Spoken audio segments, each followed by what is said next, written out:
The poor LittleBigPlanet franchise just took a huge blow over the past few months. The servers for the PS3 games were taken down over the last few weeks, as well as the servers for LittleBigPlanet Vita because of DDoS attacks. This significantly destroys the replay value of the PS3 LittleBigPlanet games. The story levels are still pretty fun to dip into every once in a while, but I argue the bigger draw of the game was the whole create, play, share slogan that they had at one point. I guess that the silver lining is that these levels are playable in the PS4 version of LittleBigPlanet 3, but calling that game playable is quite generous. It's unfortunate that it happened, of course, but it does lead nicely to a topic that's been swimming in my mind for a while now.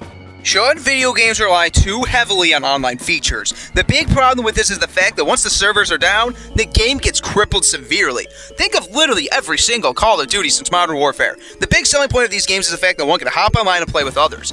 Down the line, that player base is going to trickle fast, especially when the next new one comes out. They still have their short campaigns, sure, but those honestly seem like an afterthought compared to the multiplayer portion. Not to mention, emulating these games, they're not going to work as well as one would want it to. Trying to relive those good old Modern Warfare 2 or 3 days? Well, that's likely impossible at this point.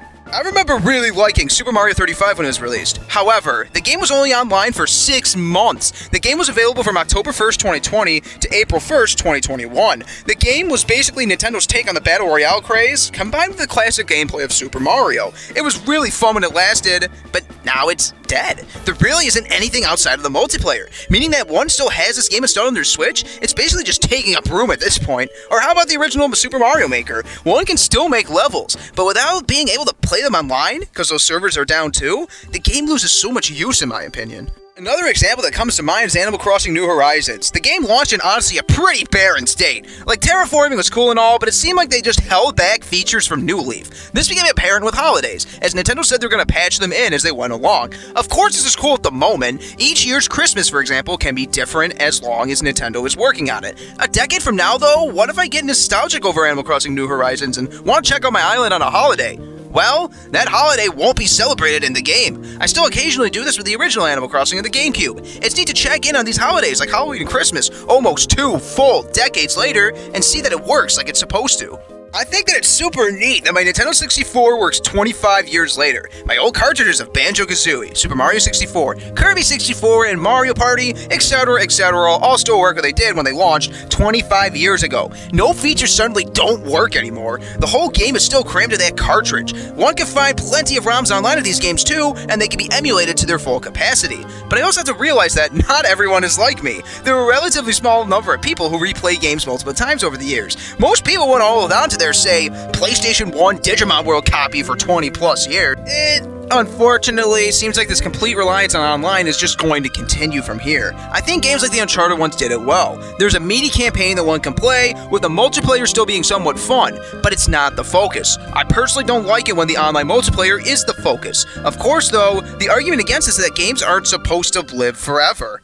Have you taken a look at the 2021 video game release schedule? It's gotten to a point where games are released basically every single day. People are completely fine with treating video games as a temporary good. They will play it for a few hours, days, weeks, maybe months, and then just move on to the new thing. It's like flavor of the month. Services such as the amazing Game Pass encourage this type of behavior. I'm not going to knock Game Pass or this behavior because on one hand, I totally get it.